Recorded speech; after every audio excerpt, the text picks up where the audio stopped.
komin á jörð hér á norðanverðu Snæfellsnesi sem heitir Berserkseyri.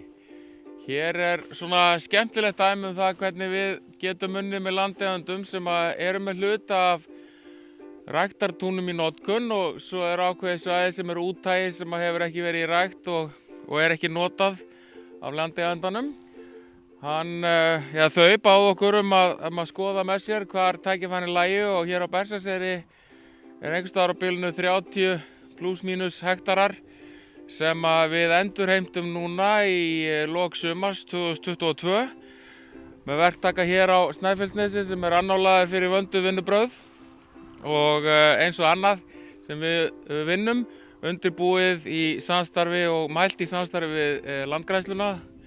því frábæra fólki sem þar starfar, og við lukum vinnunni núna upp úr miðjum september og hann búið að vera hálfgert ævintýri að ná að mynda þetta, því að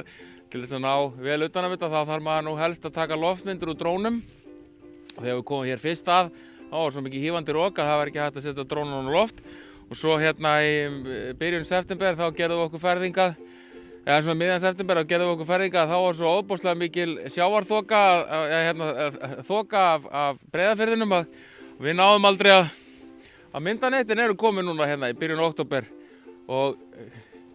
svæðið skarta sínu fegursta í haustlitunum og verða allir litir miklu skarpar og skemmtilegri. En ef ég hætti að röfla það allt saman og tala nú bara kannski framkvæmdina sem slíka, þá þetta eitthvað 30 hektarar sem við stöðum hér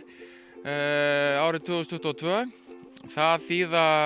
600 tonna koldíoxíð sem við erum að stöðva frá því að fara út í loftið, og það eru 300 fólksbílar á einu ári, meðalstórir nýir fólksbílar. Þannig að hér var mikið gagn unnið fyrir loftslagsbaráttuna, svo ég sé nú talað um vistkerfin og fyrir fuglalífið.